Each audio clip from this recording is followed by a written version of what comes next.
the Johnson's Wax Program with Fibber McGee and Molly.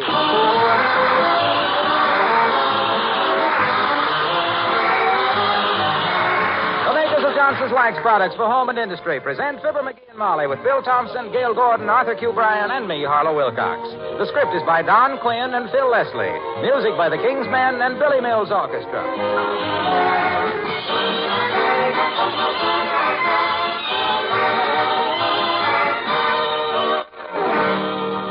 Fibber and Molly join us in a moment. The old saying, an ounce of prevention is worth a pound of cure, certainly is true when it comes to wood floors. Neglected floors soon become so shabby and unattractive that they have to be refinished. And you probably know how much trouble and how expensive it is.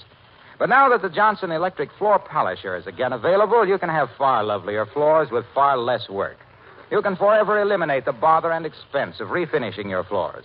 All you do is flick the switch of the Johnson Electric Floor Polisher and then just guide it around the room. Why, you can polish every floor in your home in a fraction of the usual time. So plan now to care for your floors the modern, inexpensive way with the Johnson Electric Floor Polisher. For $44.50, you can have one of your own, or you can rent one by the day from your neighborhood dealer. Remember, Johnson's Paste Wax to save your floors and the Johnson Electric Floor Polisher to save you work. They're the perfect combination to bring out the beauty of your home. Look on the bright side, shine up the right side, bring out the beauty of the home.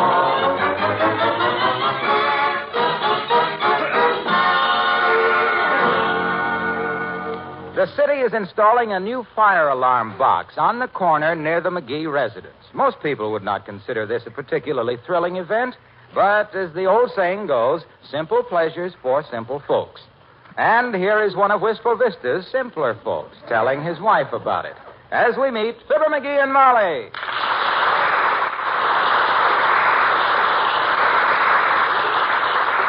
Well, sir, the minute I seen this guy installing this fire alarm box on our corner, I walks right up to him. Look, Bud, I says, in a refined way, I says, put that fire alarm box someplace else, I says. This is a quiet neighborhood, I says, and we don't want fire engines dashing through here all hours of the day and night.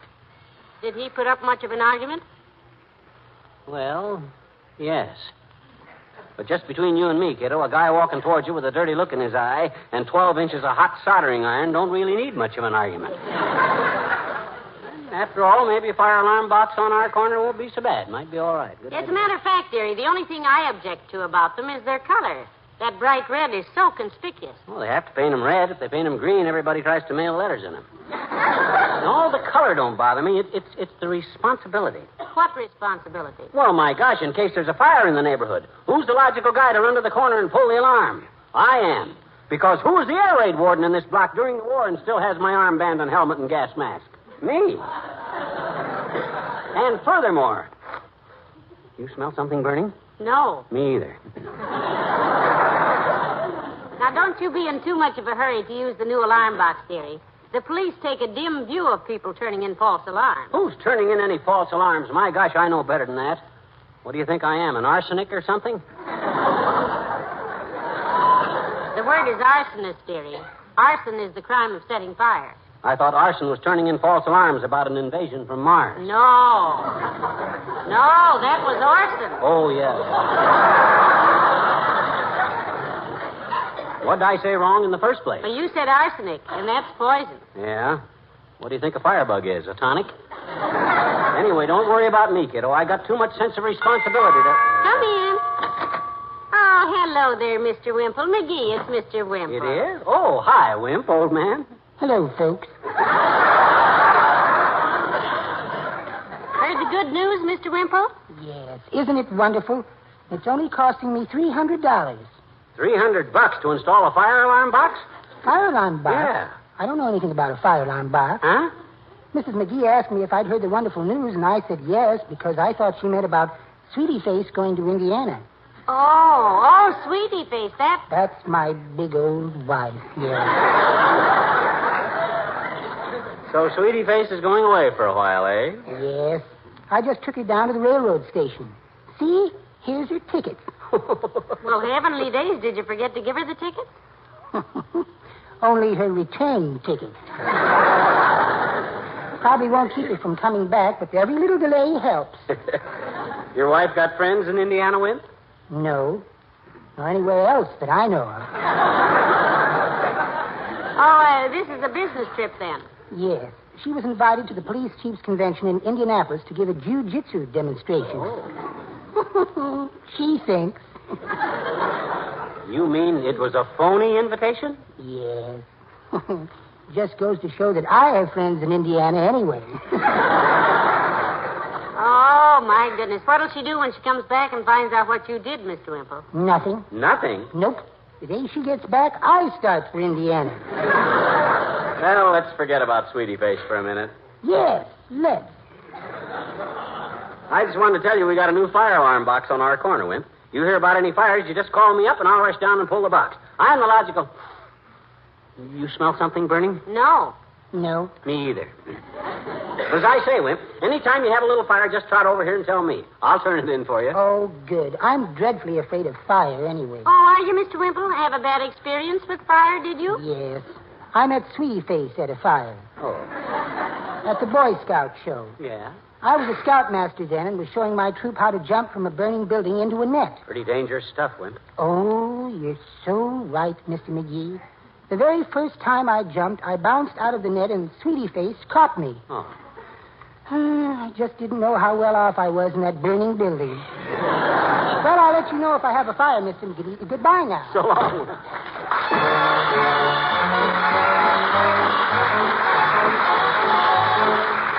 Billy Mills in the orchestra and that feathery feeling.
Well, Molly, I've just been out on the back porch again, sniffing around. I couldn't smell anything burning. But the minute I do, I'll be down at that alarm box like a cat. Sweetheart, Huh?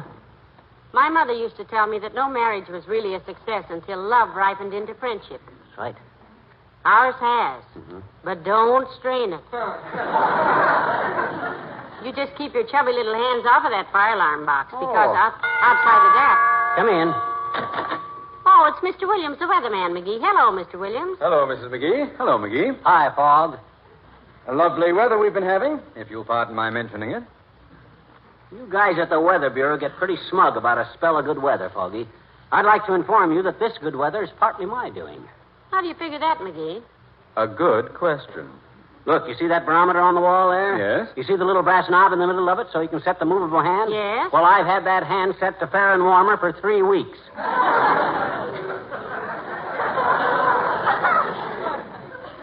Thank you.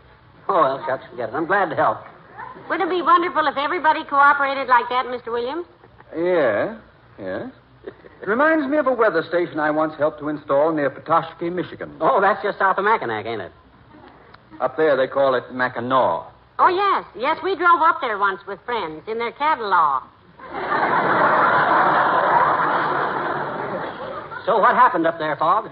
Well, we were compiling data on the weather in the Lake Superior region and had established a weather station in an abandoned lumber camp. Yes? And one day, Waters started coming into my tent. Rain waters or river waters? Herman Waters, our cook. Oh.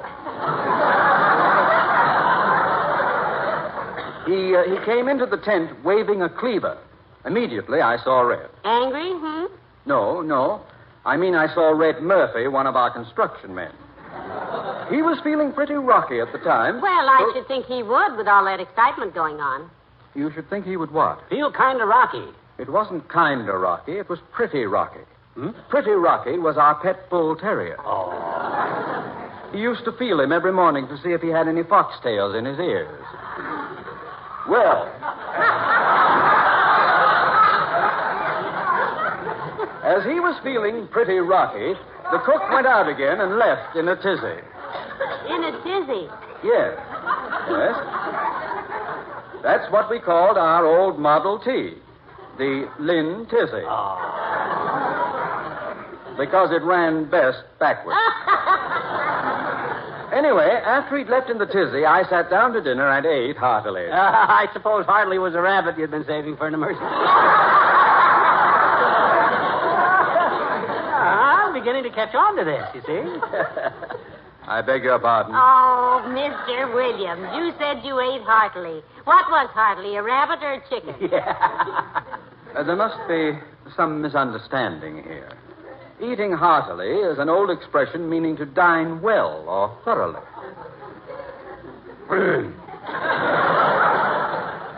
Look, Foggy, as long as you're leaving now, may I ask you one question? Certainly. Why is it that when you come in here, you never close the door? Come to think of it, Mr. Williams, you never do. Why is that?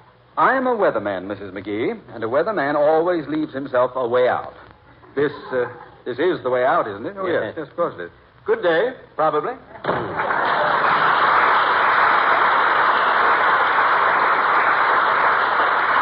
My gosh, I forgot to tell Foggy about the new fire alarm box. Oh, he'll find it. I don't want him to find it. If there's any alarms to be turned in around here, I'm the guy that's supposed to. Hello, Molly. Hello, Mr. Wilcox. Say, pal, you free for luncheon tomorrow? That all depends, Omaha. It's one of them businessmen's barbecues where everybody's busy tying their shoe when the check comes around, except me, because I'm wearing moccasins. No, I ain't free. What's the occasion, Mr. Wilcox? Well, a few men around town are getting together in the interest of boys' clubs. You ever have any thoughts on clubs for boys? Yes, and I'm against them. Hickory switch or a hairbrush now and then, but clubs, no. Oh, that isn't what I meant, pal. We're discussing membership clubs for boys and clubhouses for them, recreational facilities and all that. I think that's a wonderful idea myself. Oh, yeah, I'm interested in that, Junior. I'll go, but I can't stay long. I'm responsible for all the fires in this neighborhood now, you know. How's that again? I says I'm responsible for all the fires in this neighborhood. That's quite a responsibility. Yeah, I can see how it would be. Sure. Can't you hide his matches, Molly? Well, he doesn't mean he sets fires, Mr. Wilcox, but there's a new fire alarm box down at the corner, and himself here has appointed himself marshal. Yes, sir, and it's a job that requires alertness and integrity and... You smell anything burning? No. No. Me either. Well, anyway, you can see how I feel about this responsibility, Omaha. Certainly. I'm in much the same position. What do you mean, Mr. Wilcox? Well, I mean, it's my business to protect homes, too, but not against fire.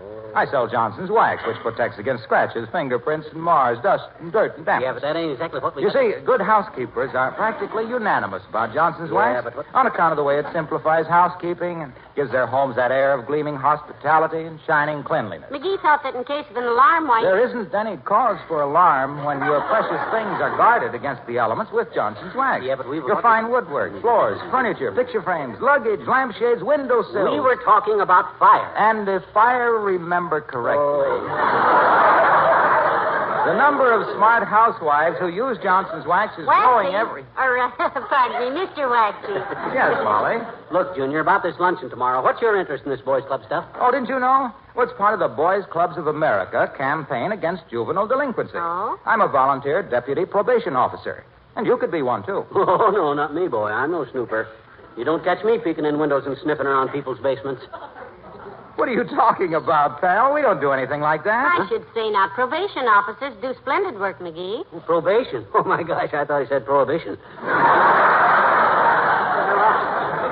I'll be there in Omaha. Well, just ask my cousin, big delinquent Wilcox, about your reservation. So long, Molly. So long.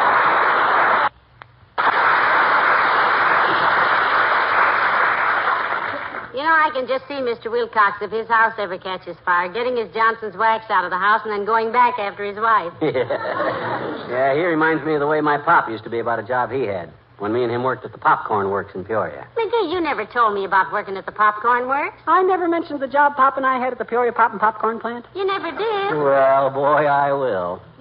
You see, Pop was head popcorn popper at the Peoria Pop and Popcorn plant, and I used to love to watch Pop pop popcorn. Because Pop was a pip with a popcorn popper, and the popcorn he popped was Popcorn Plus. I worked over in the pop department myself, see, and every afternoon I'd pop into the popcorn department with a pitcher full of pop for Pop. And we'd sit there popping popcorn by the popperful, poking it into our pussies and pushing it down with a pitcher of pop till Pop and I were almost pooped from the pop. Popping the popcorn, pouring the pop, poking the popcorn, pushing the pop, poking the pit and the popcorn down. Whoa!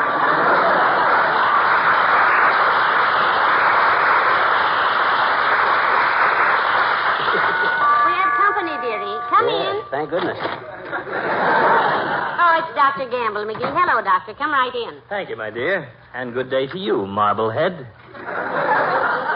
Hi, store chaser. How's everything down at the swab shop these days? Everything is status quo, thank you. Status quo, doctor? Yes, that's a Latin expression meaning leave the patient lay there till we look it up in the book. We always try... What are you peeking out the window for, Crumble Skull? You neighbors moving in with a better lawnmower than yours? No, and Foggy Williams' lawnmower's good enough for me. I'm just keeping an eye on that new fire alarm box down on the corner, Doc. You see, in case a fire starts, I'm the logical guy in this neighborhood to turn in the alarm. Butterfingers. Huh?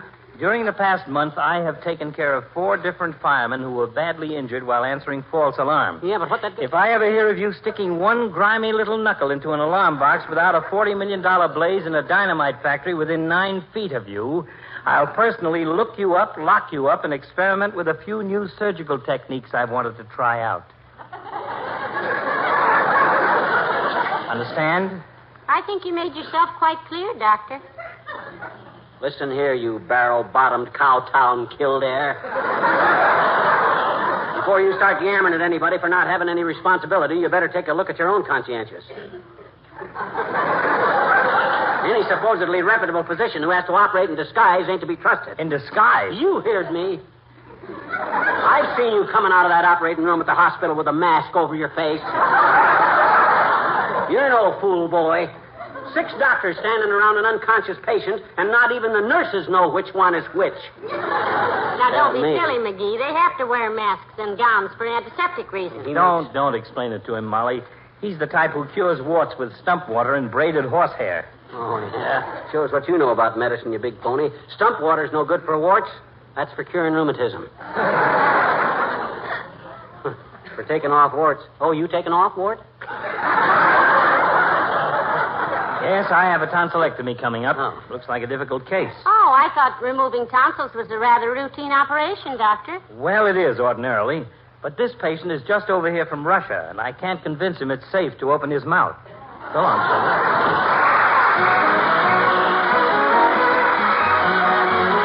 The King's Man and the Fireman's Bride. Fireman Charlie McGee, who married in June, wants to be free. He bought a handsome love nest, but his high-flying spouse likes a fire how she wears a crimson skirt, a fireman's hat, a red flannel shirt. Whee! Clang goes the bell and she's off, boys, in a cloud of confusion and dirt. Come on, boys, there's a bar.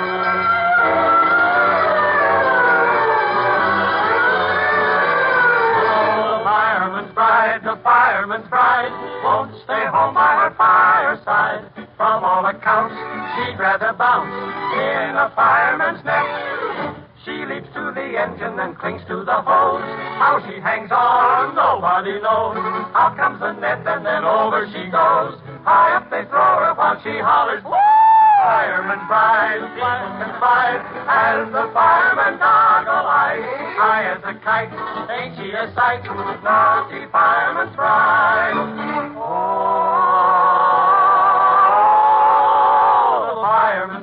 the fireman's bride won't stay home by her fireside. From all accounts, she'd rather bounce in the fireman's net. She leaps to the engine and clings to the hose. How she hangs on, nobody knows. Out comes the net and then over she goes. High up they throw her while she hollers. The fireman's bride, people confide, as the fireman goggle-eyed. High as a kite, ain't she a sight? Roaring around all over town with the fireman's bride. Charlie, wait for baby.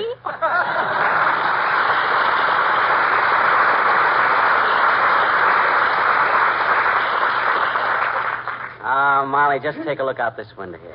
That little fire alarm box looks mighty solid sitting there guarding this neighborhood. Now, for goodness sakes, you get your mind off of that alarm box. Huh? I don't want anything to do with that. Oh, that's a wrong attitude, kiddo. Everybody ought to know about fire alarms. Here, you know what we ought to do? Come on down to the corner with me. Let me show you what to do in case of an emergency. Oh, I don't think Come on, Molly. You ought to know these things. My gosh. You're liable to get a call from somebody up the block sometime that a fire's busted out, and when that happens, you just run down here at this corner. Oh, see? wait a minute, dearie. Here comes the old-timer. Hello, Mr. Old-timer. Hello there, kids. Hi, old-timer. Hey, have you seen it yet? Johnny, these tired old eyes have saw everything. I've saw generals run for president and the president run for the generals. I gave Admiral Peary a boost when he shinnied up the North Pole. I unbuttoned Napoleon's coat when he got his hand caught in it. I was right there when Livingston was finally found by Jack Benny.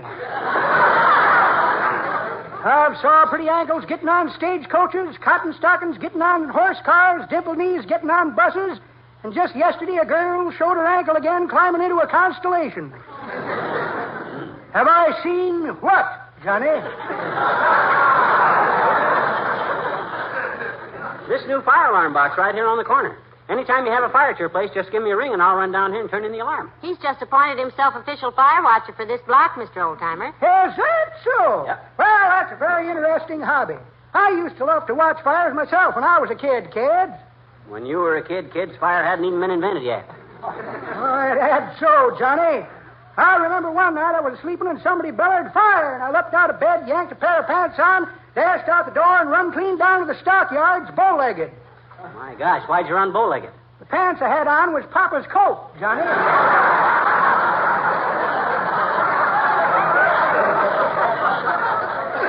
And to top it all off, by the time I got to the fire, it was out. Where was the fire? Our house. I put it out with a bottle of seltzer, daughter. Seltzer, eh? That's pretty quick thinking, all right. Yeah, if you would have put it out sooner, too, only you kept stopping to throw a twist of lemon peel into it. The whole thing upset Mama pretty bad. I should think it would upset her. Yep, in the excitement, the folding bed slammed shut with her in it. Nobody missed her till time for breakfast. Then we pulled the bed down, and there was Mama, sound asleep, standing on her head. No kidding. Your mother must have been a pretty headstrong woman. That's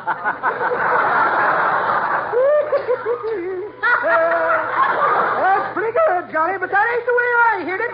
Well, I heard it, one feller says to t'other feller, say, he says, you see where Dewey threw his hat in the ring in Wisconsin? No, says t'other feller. What happened? Well, says the first feller, they picked it up, dusted it off, and handed it back to him. I'll call you if my jokes get any harder, Johnny. So long.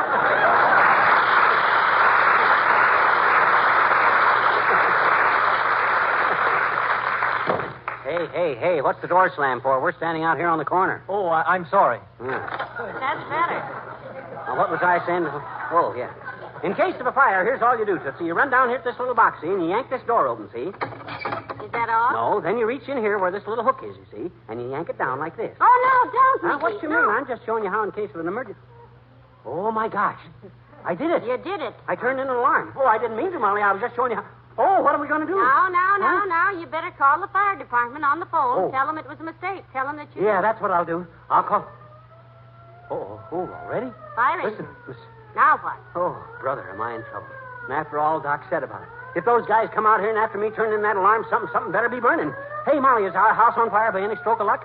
Heavenly days, no. What a thought. Well, there's just one thing to do then. I got some matches. Come on, kiddo. I got some matches.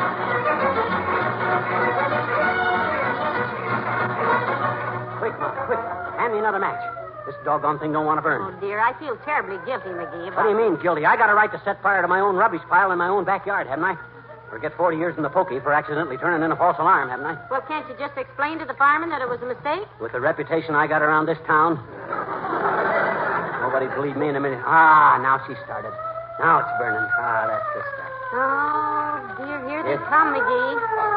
Up the alley. Well, let them come, kiddo. This is a fire. I'm legal. They can't pin anything on me, by God. Here's the fireman. Here's the fire. Yeah, down here. Just the rubbish pile, Mike. Hit it with the extinguisher. Yeah.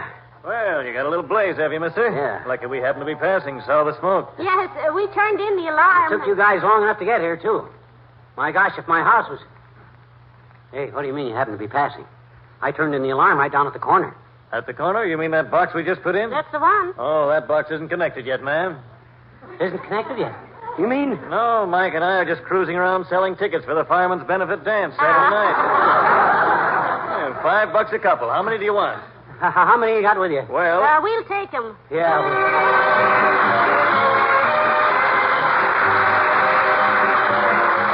Fibber and Molly return in a moment.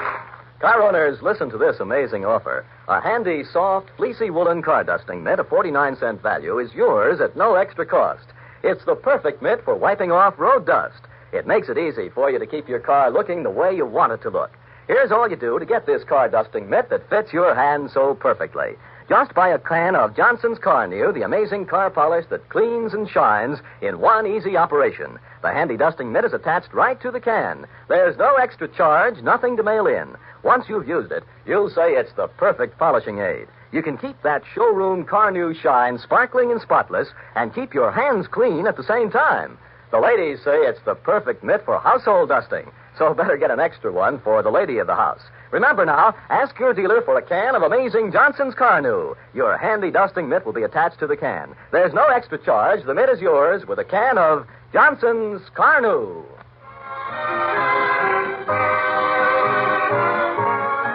Ladies and gentlemen, next Thursday, Fibber and Molly will be in Collegeville, Indiana, to receive honorary LL.D. degrees from St. Joseph's College.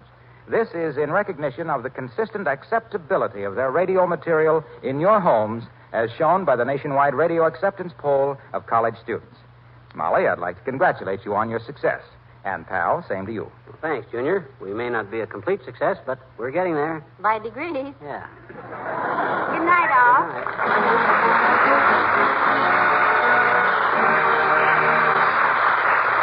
The makers of Johnson's Wax Products, Racine, Wisconsin, bring you Fibber McGee and Molly each week at this time. Be with us again next Tuesday night, won't you?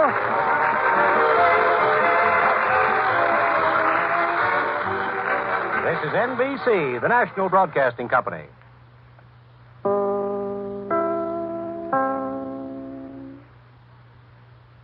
This is WMAQ NBC in Chicago.